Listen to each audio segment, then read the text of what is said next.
I think you'll find this a very practical night. I must incorporate certain things that I might have missed through the years. I tell you this because a very dear friend of ours, he's not here tonight. He just, had he known that I was closing on the last lecture night, which is tonight, rather than the last Friday in the month, he would have been here. But he said, I'm greatly disturbed over something you said just about 2 weeks ago. And that is about the ranks, the heavenly ranks. And he said, I will not give up my divine right, my power, to anyone.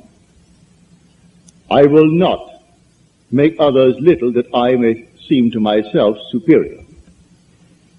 Now he said, I might have misunderstood you, and I wish you would answer this from your platform, and I will get a tape from someone and hear your answer to my question.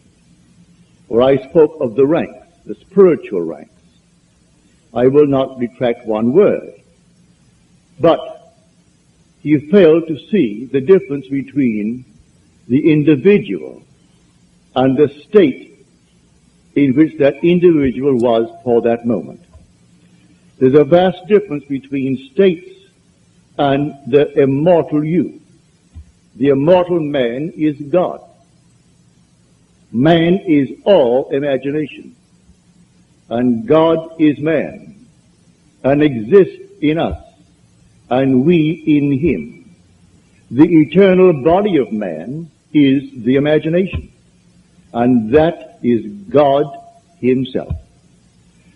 God is playing all the parts.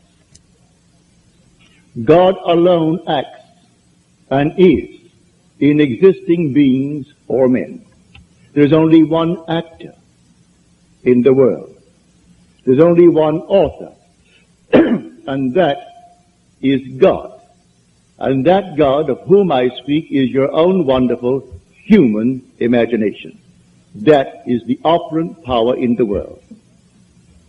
If I speak of your God, the chances are you will think of an existent someone outside of yourself. But if I speak of your imagination, I am certain you will think only of yourself. Well, that is the God of whom I speak, playing all the parts. And the lowest part is the multiple tongues. You're not a linguist, but all speaking our language. 200 million of us find it difficult to understand each other because we are moving towards a prejudice, a superstition, a fixed idea. And so we may say anything, but we have to get through that barrier, even though we are talking the same language, using the same English tongue. So here, let me start with a quote from the 8th chapter of Nehemiah. And they read from the book, from the law of God, with interpretation. And the people understood the reading. They read it with interpretation, and the people understood the reading. Paul claims in his letter, the first letter to the Corinthians, you'll find it in the 14th chapter, I would rather speak 5 words in my mind that I may instruct others than 10,000 words in a tongue. 5 words just to instruct others. Well, that has been my hope since I started teaching back in 1938. To make it so clear that there is no misunderstanding. Let me state it clearly now. The spiritual states of the soul are eternal. You do not change them. You pass through them like a traveler. And you start at the very lowest, the tongues, the confusion of tongues called Babel in Scripture. where we do not understand each other, and so we war over strange confusions. The second one is the administrator, the organizer. He will organize the confused states for personal gain. That is the second. And then Paul goes up for 8. He finds the last one, the apostle. Now, the one who played the part in the very lowest is still the same one who's going to play it when he is called as an apostle and sent to tell the true story, the same being. Do not identify him with the state called the apostle. While he is in it, he's going to play that part. But he is not that. He is the immortal self, which is the same one seated right here in everyone who is here. So the judge and the one that he is judging are both played by the same being, and that being the world calls God. But they do not know he is the only actor in the world. Only one actor. God only acts and is in existing beings or men. You and I, learning how to create, we create states to deliver others forever. But what we can make, we can unmake. So we do not make permanent states. We create a state and take a friend out of what he was expressing and put him into the state that we create for him. So tell me what you want. All right? You named it clearly. It's up to me now to create the state and put you in that state. What would it be like if he were now what I wish he were? Try to persuade myself that you are that being. To the degree that I am self-persuaded that you are, I have put you in that state. And in that state, while I am faithful to it and you are in it, you're going to externalize the contents of that state. But what I made, I can unmake. I cannot unmake the eternal states. These eternal states are all within the human imagination. They culminate in redemption. And redemption is preceded by apostleship. That's when you are called. And the word apostle means one who is sent. So I am finding myself in a state where I'm called. The night I was called back in 1929, I had no idea I had arrived at that state. But here I'm called into the presence of infinite love. And it's man. Having answered his question correctly, that love was the greatest thing in the world, he embraced me and we fused and became one body, one spirit. For he who is united to the Lord becomes one spirit with the Lord. At that moment, it was not enough to be called and to be incorporated into the body of God, but to be sent on a mission.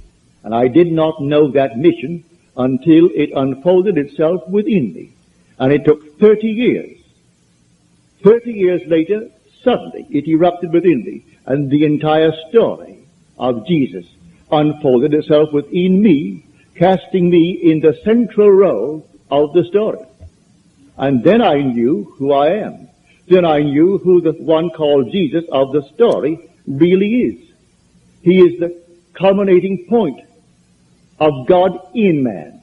So when man actually completes the journey and comes to the fullness of it all, he discovers he is the one he's been seeking all through his journey. But he comes to that at the very end. So do not let him brag. Do not let him boast that he is an apostle. Apostle is a permanent state. He is infinitely greater than all the states. He created these, and they are permanent within man, within the human imagination. But when he arrives at that state, it's the last of the journey. And then he awakens and he knows who he is. And these experiences gives him the certainty that he is God. He reads now the word that he read when he was a child. And when before he could read it, his mother read it to him. And then he went to school and he read it in school. And when he could read for himself, he picked up the book. He couldn't quite understand it, but he read it. Now he reads it as something entirely different. He knows the book is all about himself. It's not about any being but God. And he's found God within himself, and he is God. But that God of whom I speak is your own wonderful human imagination. Now tonight, to show you how easy this thing is, it's based purely upon motion. The first creative act in Scripture that is recorded, and the Spirit of the Lord moved. He moved. Well, the Spirit of the Lord is in man. Do you not realize that ye are the temple of the living God, and the Spirit of God dwells in you, as we are told? He dwells in me, where? As my own wonderful human imagination. Now I go back to see how he first created. He created by emotion. I move from one state into another state. If it is the state desired, then I have a sense of relief when I get into the state desired. If tonight I was up against it financially, and then suddenly I came into a fortune, what would be the outstanding feeling that I would have? Would it not be relief? So I insist, of all the pleasures that man could ever experience in this world, relief is the most keenly felt. The child is late. You say, be home at 10 o'clock. So 10 o'clock, 11 o'clock, 12 o'clock, and there is no child. You think you are in control. You love her dearly, and you think you're in control. Oh yes, I can control my mind, my imagination, it's easy. But then comes one, and there is no child. And inwardly you conjure 1,001 things that could happen. And then you hear the little knock on the door, or the key in the door, and she comes through the door. What is your emotion? One of relief.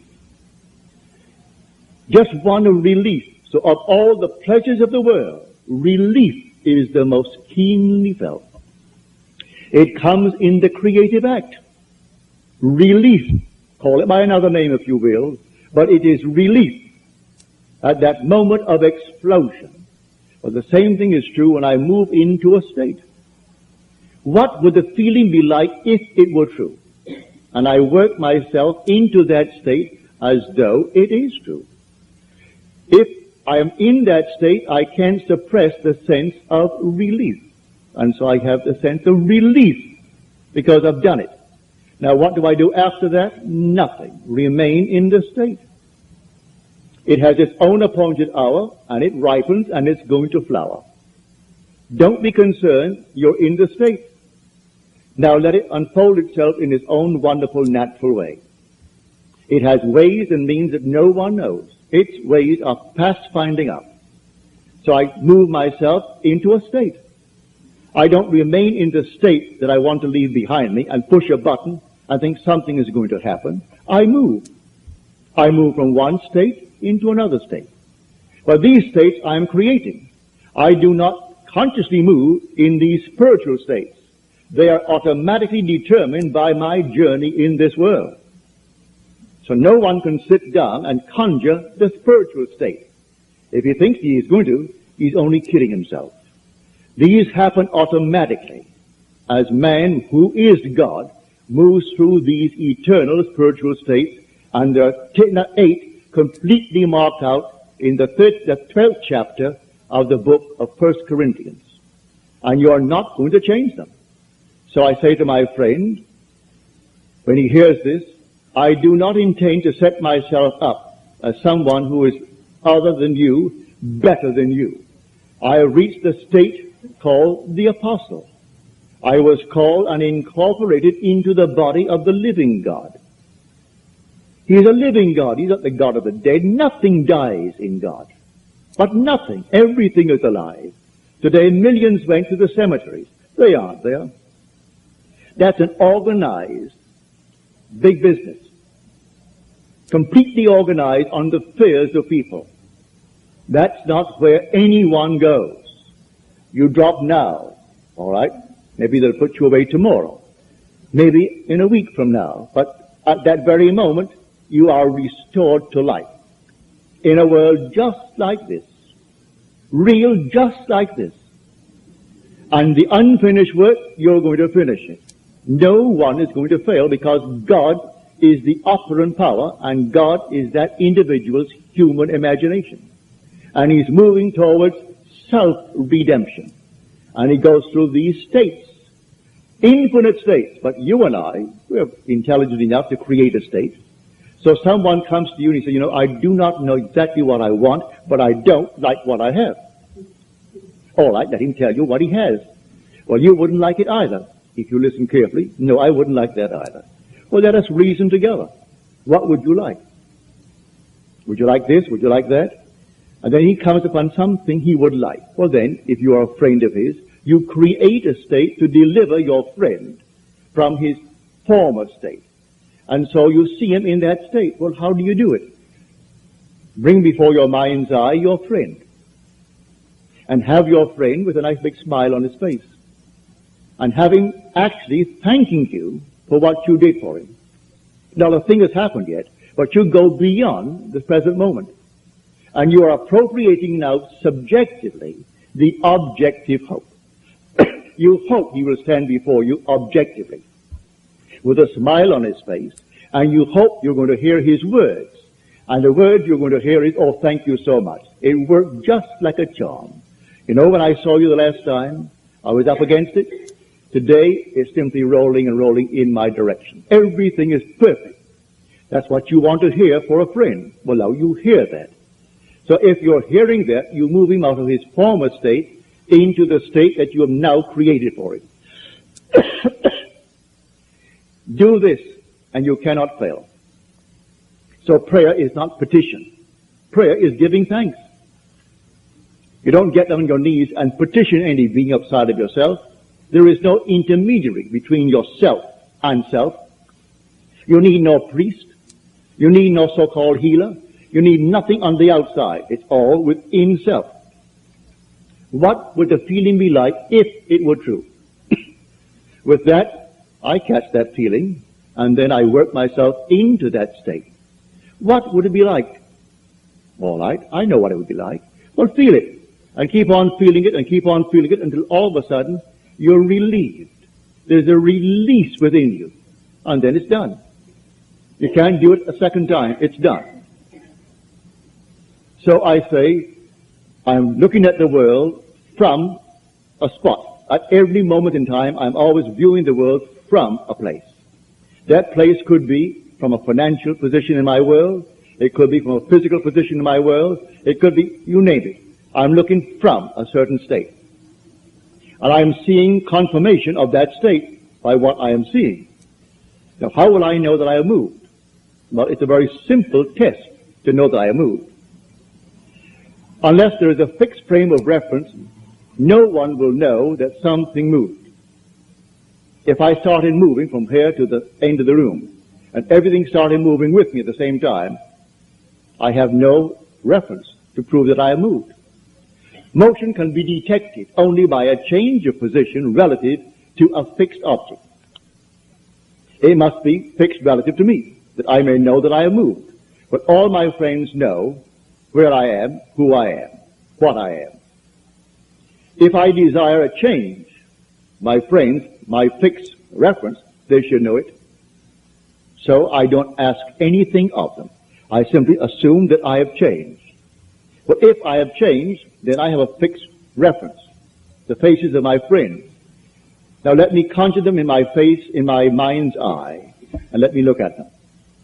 Do they see me as a changed person, or are they still seeing the one who would like to be changed?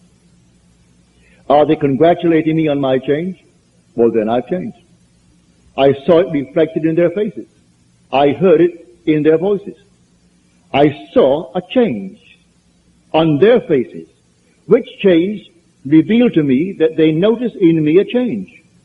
That's what I want. Now, that proved that I moved. Nobody saw me move physically. I'm still seated in the same chair, but I moved. And so the whole thing is based upon motion. It's a psychological motion. We're living in a world of imagination. And this whole vast outpictured world was first imagined. There isn't a thing you see here that wasn't first imagined. And yet, close as he is, you still can't find him. Why? Why can't I find him as something objective? Because he is the reality I call imagination. I see the fruits of my imaginal acts, but I do not see the actor as I see the outpouring of his activity. For he is the reality I call imagination. So here, the God in you is your own wonderful human imagination. That is God. That's the one, when you completely awaken, you're going to know. That's what man basically is hungering for, the awakening of imagination, which is the awakening of God within it. That is the only God of which the Bible speaks. There is no other God. I will go down to the potter's house. And I went down to the potter's house, as the Lord said to me. And there he was, working at his wheel. And the vessel in his hand was spoiled. But he didn't discard it. He reworked it into another vessel, as it seemed good to the potter to do. So that's the 18th chapter of Jeremiah. Which word, Jeremiah, means Jehovah will rise. You'll rise all right. He'll rise in you as you. So, because he is you. There's no one else to awaken but God, and God is your own wonderful human imagination. And the word potter in Hebrew means imagination. It means to determine. That's what the word actually means by definition in Strong's Biblical Concordance. It means the potter, which means imagination. So I go down to imagination's place where he's working at his wheel. What potter? My own imagination. What are you doing, Neville? Well, I'm just spending a few minutes here, there, well, it's spoiled. You will admit what you're doing isn't quite what you want done. Don't discard it, rework it. Rework it into another vessel that it seems good to you to do. Don't judge from appearances. You think a man, because he's up against it, will be satisfied, say, with X number of dollars? No, don't limit it.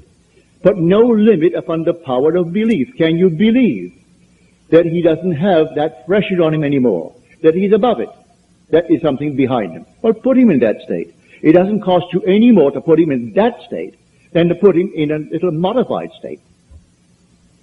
You didn't pay anything for it. Come, eat and drink without price. Buy wine, buy milk without money. It didn't cost you a penny to do it, so why modify it? Why make it little for it? It's not exactly what he would want for himself. It's better than what he has, but you want something bigger than that for it. And there is no limit. When you meet people of great wealth in this world, and you judge them because they have money, just talk to them for a little while. Money hasn't altered their other states. They're just as stupid as they were before. In fact, I've gone to parties where this one was a millionaire, that's a millionaire, that's so-and-so, and then the lady would point out another one. Say, see that one? Oh, she's not just rich, she's stinking rich. In her language, that meant multiple millions. And if you walk out of that place, I'm speaking of a club, I will not mention the name, a club in New York City, a ladies' club. They're all multimillionaires. Walk out on the street, but don't leave, just walk out and stay there. And then watch them come out after their big heavy lunches and their 3 or 4 martinis or whatever it is, and watch them. And if you didn't know these are members of that club with all the millions in the world, you would say to yourself, poor souls. Poor souls. You would think maybe they came out, they're cleaning up after the guests left. That's exactly what they look like. But they feel they don't have to put on anything because they're above it all.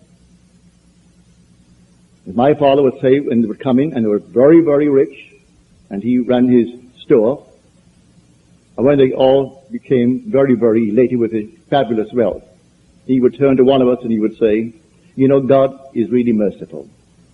Suppose she didn't have money. He never completed the thought. He left it for us to use our imagination. Suppose she didn't have money. She's how merciful God is, he would say. And then you go on dwelling upon what your father did not complete. He wanted you to complete it. So I tell you, prayer will be answered. All prayers are answered if you know how to pray. And prayer is not begging. You don't petition. You give thanks. Well, you aren't going to give thanks to something that isn't. But you must actually believe in God. As you're told, he who comes to God must first believe that he exists and that he rewards those who seek him. But you must first believe that he exists. Read that in the 11th chapter, the 6th verse of Hebrews. All who would come to God must first believe that he exists. Well, I know he exists. I hope that everyone here knows he does exist. But as Blake said, why stand we here trembling around, calling on God for help, and not ourselves, in whom God dwells? So why turn on the outside to call upon a God when he dwells in me? Well, he dwells in me as my imagination. So I will commune with my own imagination until I am satisfied that it is done. And you get into the habit of feeling that it's done, the feeling of relief. And then you go about your business. And let it take its own course. It will take its course, and it will come out perfectly. So you don't beg anyone, you don't petition anyone, and it has nothing to do with so-called holiness. That is such an abused word. He is a holy man. May I tell you, if anyone introduces you to a person as a very holy man, turn and run. They'll fleece you. And I'm not fooling. They come over here from India, and you see them on the TV. Next thing you know, they're getting $500 for a special course. And people who have more money than brains, they pay all. Then off to India he goes with his multiple fortunes that he has simply taken from those who aren't given to thinking. So money doesn't care who owns it. So they have it, and so they'll give it out to anyone who is called a holy man. Well, I have had my experience with these so-called holy men. One little fellow, you all know him, you saw him on TV. And some reporter asked him, why do you advertise so much? You're always advertising, building up your own little personality. And Jesus never did. And in the little high-pitched voice of his, he started laughing. He said, that's why it took him so long. Well, I mean, after all, you sit down in your living room and you turn your little set on to listen to that nonsense. But people do it, and they paid him for it. Now here, may I tell you, you have everything that it takes to be the man, to be the woman that you want to be. Don't pass the buck. You have it right here this very night. Know what you want to be. Be definite. When you know exactly what you want to be, don't ask anyone if it's possible. You simply feel that you are it. What would the feeling be like if it were true? Would my wife, my husband, my friends know it? Let them know it, not verbally. Let them know it all in your imagination. Let them see you as they would have to see you if it were true. Just let them see you. And go to sleep in that assumption. For I know from my own experience that an assumption, though denied by my senses and therefore called by the world false, if persisted in, will harden into facts. That I do know. An assumption, the same simple little assumption. If you will persist in it, it will harden into fact. That is a law. How else would you interpret this statement from the 11th chapter of the book of Mark? Whatever you ask in prayer, believe that you have received it, and you will. How are you going to interpret that? Whatever you ask in prayer, believe that you have received it, and you will. No limit is placed upon the power of belief. It doesn't even say it has to be good for you. It leaves you entirely free to make your choice and take the risk. Because when you reap that state, you're also going to reap the consequences of that state. So, take your choice, but also be willing to take the consequences of the state. And you could go through life just simply knowing there are only states. You see a person in the gutter today, he need not be in the gutter forever. Take him out of the gutter in your mind's eye. Here was a friend of mine, Freedom Barry, that I sent to San Francisco to teach this law. He hasn't had the experience of the promise, so he can't teach the promise. But he teaches the law. Before he opened, he saw a man crossing the street, while he was airing his little dog. The man came over. First of all, he passed nice complimentary thoughts about the dog, which Freedom enjoyed. And then he said, could you let me have a little money? And Freedom said, I'm sorry, but I do not have any money. The man was very nice about it, a gentleman evidently, and he went his way, and Freedom, before he made one step, he remained right there on that sidewalk and saw that man gainfully employed. He said to Freedom he hadn't worked. He was out of work. And Freedom saw him gainfully employed and felt the thrill of his employment. A month later, Freedom is out walking the little dog, and this man crosses the street, comes over to Freedom, and he said, I don't suppose you remember me. And Freedom said, oh, yes, I do. Very well. He said, well, I want to thank you for not giving me money 1 month ago when I asked you. Had you given it to me, I'd be asking you for money today. But I got so mad with myself to be placed in that position to ask a total stranger for money, I went home determined I am going to get a job. He didn't know what Freedom had done, but Freedom did that, which pushed him out of that state of asking for money into a state of earning it. He went out the very next day after he met Freedom and got himself a job that paid well. He said, I'm on the job that I got the day after I asked you for money. I'm still on it, and there is room for growth in that job, and I'm sticking with the job. So again, thank you for not giving me the money. If Freedom had done what most people would do, would have walked away and said, no, I don't have any money for you, or I don't have money, without explaining why. But Freedom did something about it. He put the man in an entirely different state. And having put him in a different state, the man got a job the very next day. So I say to anyone, you can try it. Don't pass the buck and help everyone in this world. You create states to deliver individuals evermore. These are states that you create, and you can drop them. But the other states of which I spoke earlier, the spiritual states of the soul are forever, and no one's going to change them. But to make myself clear, when you are in the final state of the apostle, it doesn't mean you're better than you yourself when you're in that multitude of confusion. For God was playing that as he's playing the state of the apostle. But God is above all states, and you are God. So you're not an apostle forever. You play that, and that's the final part of the journey. And you come out redeemed when you hit that state. And you know that you are the apostle because you're sent. And the apostle is one who is sent. It's only then you know you've been chosen for a definite reason. And you're sent to tell what's going to happen to you. Well, then 30 years later, in my case, it happened to me that I could then speak with authority. I was not quoting anyone. I was not in any way speculating or theorizing. So when I tell you David is the Christ, I speak from authority, from experience, and therefore I speak with authority.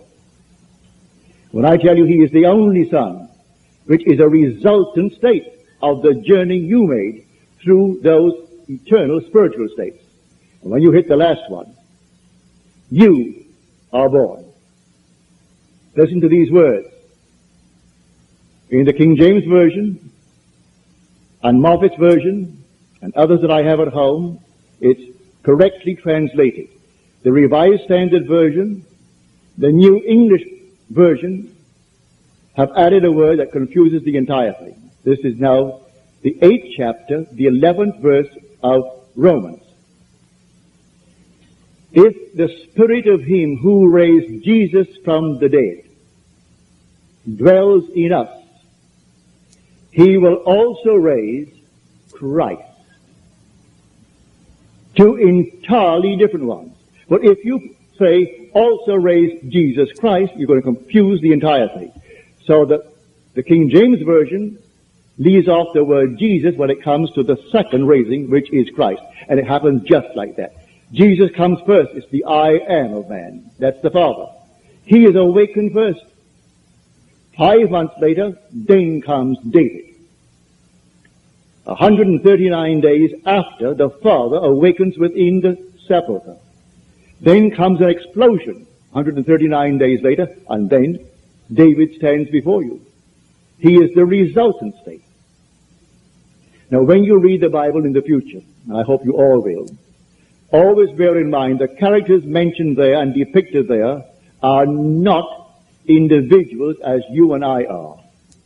They are states of consciousness, from Adam to the very end. These are all states of consciousness. So, the names signify the state, if you know the meaning of the name. But do not think when you use the word Abraham, you're speaking of a man. As when I speak of Bill, Bill is a man. He's an individual. It says God wearing that mask called Bill. But when I speak of Abraham, that's a state of consciousness. But when you meet these states of consciousness in vision, they are personified. And you see a man, but it is not man as you are man. All these are contained within the human imagination. So when you encounter Abraham, well, you're going to see a man.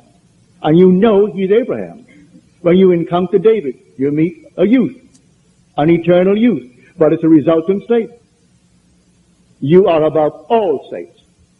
You are God. Every being in this world is God, and God is one.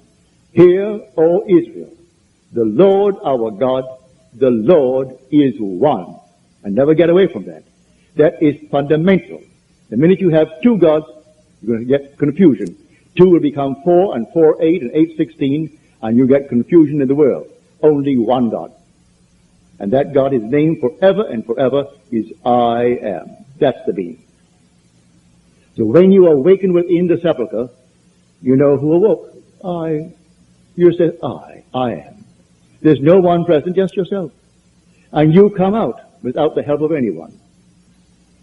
And then comes the imagery of Scripture that surrounds you, bearing witness to the truth of the story. But you are cast from then on in the central road.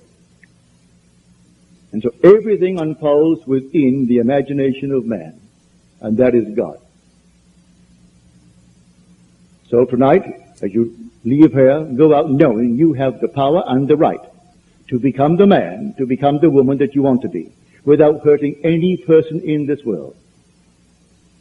You don't need to hurt anyone to gain anything in this world. You go out and play your part fully. And let no one pull any rank, for all ranks are only states of consciousness. The king and the one who is amusing him, the court jester, are both played by the same being, and that being is unseen by the two masks, the mask of the king and the mask of the court jester. For behind the mask is God, and God is simply I am. So one plays the part of the court jester, and one plays the part of the king, and we honor the mask and bow before the king. And that court jester may be nearer to apostleship. Do not judge from appearances, as you're told. When they saw this giant of a man stand before him, Samuel thought, well, certainly he is the Lord's chosen. For the Lord said to Samuel, go down to the house of Jesse, for I have chosen one of his sons to be king of Israel. And when the first son came in, he was a majestic creature.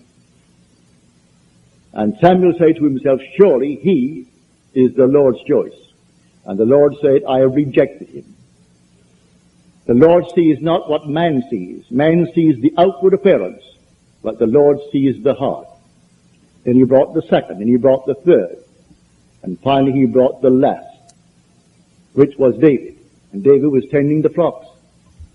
Now this is all a story, but you must extract the meaning from that story. So he brings the little one in. He was just a youth. And as he came in, no one thought for one moment he would be the one. And the voice spoke to the prophet Samuel. Rise and anoint him. This is he. And in the midst of his brothers, Samuel anointed him with the holy oil. And then the Spirit of God came upon him mightily from that day forward. Never left it. Therefore he never lost the battle. The victorious one, called David. So in the end, he stands before you. For he played all the battles. You were the Lord of Lords within, but you didn't know it. And he is the Father's only Son. And then he stands before you, and he is your son. And then only do you know you are God the Father.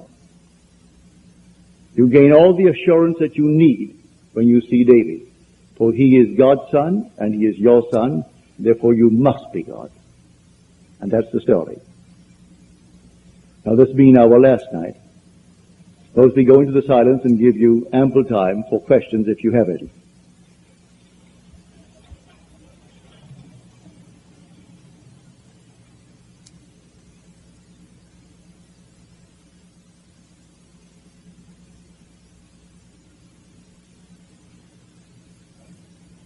Good. Harry, I didn't see this, and I could have used it an hour ago.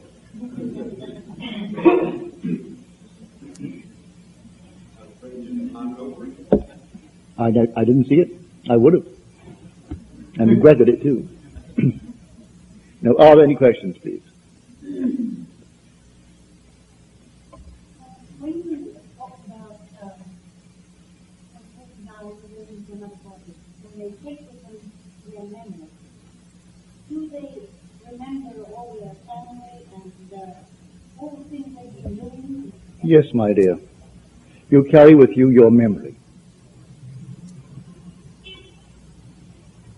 Even though the body is now, well, those that I've seen, and I've seen so many, including my parents, say that my mother died back in 1941. It was just about a month before Pearl Harbor. I was in New York City then. I just returned from Barbados, where I spent 3 weeks with her.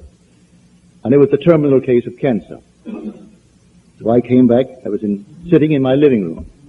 The mother comes before me. And she was a girl, beautiful blonde, as she was, as a young woman, blonde, blue-eyed.